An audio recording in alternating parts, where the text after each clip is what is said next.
So, good morning. My name is Dharmakaya, and I have always moved around the world. I've never had any specific place that I can really call home or a base. Like, my parents moved around like every year, second, third year. I've been to so many schools, and I've never really fit in at any school.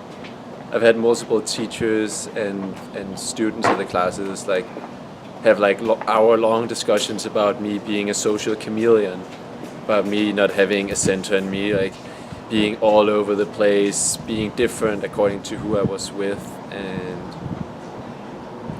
and yeah, I've had many friend groups at different schools that I went to, like honestly ask me what are you good at? Like, you don't seem to be good at anything. I was terrible at any type of sports. I didn't know any subjects really. I was just terrible at pretty much everything except, just trying to create a human connection, which I apparently also was pretty terrible at. So, yeah, I was told by my friends, I was told by my teachers, by my, this psychiatrist. I'm from Denmark, so I don't speak that well English, but that being without center and not fitting in anywhere. Did he try to give you medication? Yes and no. I self-medicated a bit, smoking a lot, and so that was mainly trying to get out of that. And in Denmark, they're actually pretty good at not giving too much medication. Yeah. So how did you know that you were meant for a greater purpose? When was the moment that you went, aha, now I know, I'm on the right track for myself? It's been a gradual procession, but I think I really knew it when I've had a few near-death experiences. I've been close to drowning and falling off big cliffs, and that kind of led me on the track of doing self medicate, or I figured out that I could do death meditations by myself. Really put myself, when I was sort of young, maybe 17, I went down in my room and locked the door and just really put myself in all the steps, very how would it be if I knew I was gonna die tomorrow? And really allowing myself and allowing to feel the pain and to feel the unsatisfaction about not being able to do all the things I wanted, travel, the places I wanted, meeting the people and finishing my relationships. And these death meditations, or putting myself in the space of thinking that I would die, really put some perspective on what I felt was important in my life, and made me want to be more real with my family, with my friends, and to really try and see the beauty in the small details of life. Like the meal that I'm eating, trying to smell the food and trying to really let it sit in my mouth and taste it, because the pleasure is only above the tongue when you eat food anyway.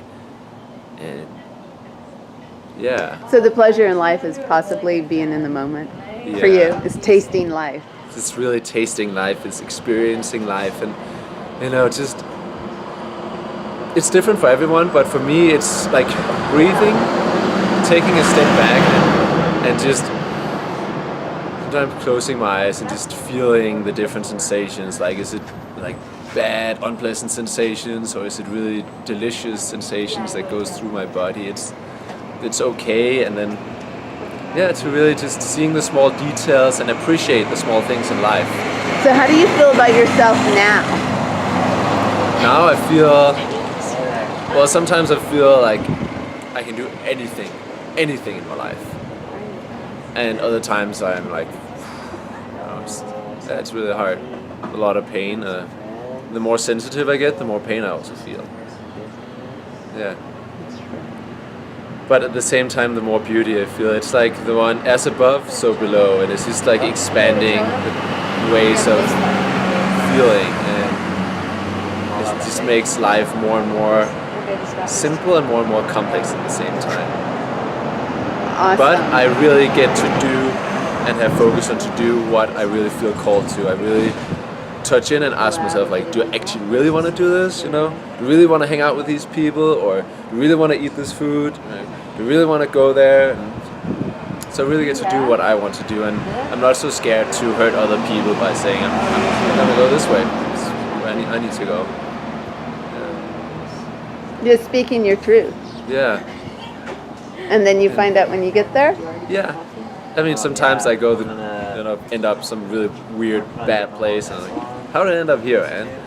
But usually, like, some small things happen, which makes it worth it. Yeah. Absolutely. Wow. Well, thank you for sharing your story. I totally appreciate it. Yeah. We're grateful to even have this moment, because you're going back to Denmark? I'm going back to Denmark, yeah, and I only have 3 months over here. And that's another thing of traveling. I used to be really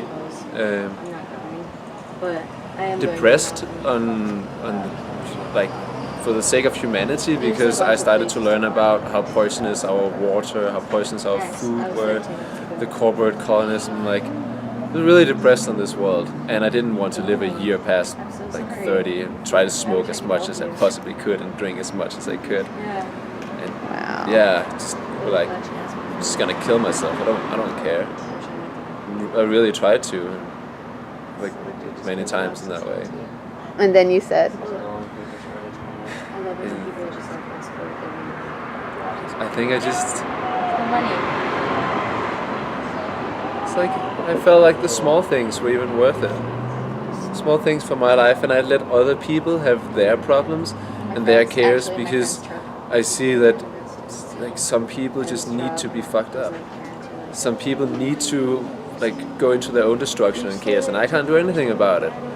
I mean, I can do my own life, and I can't change, Walmart or whatever. I mean, they need to do their own things, and they need to learn from their destruction, and hopefully something good will come out of it.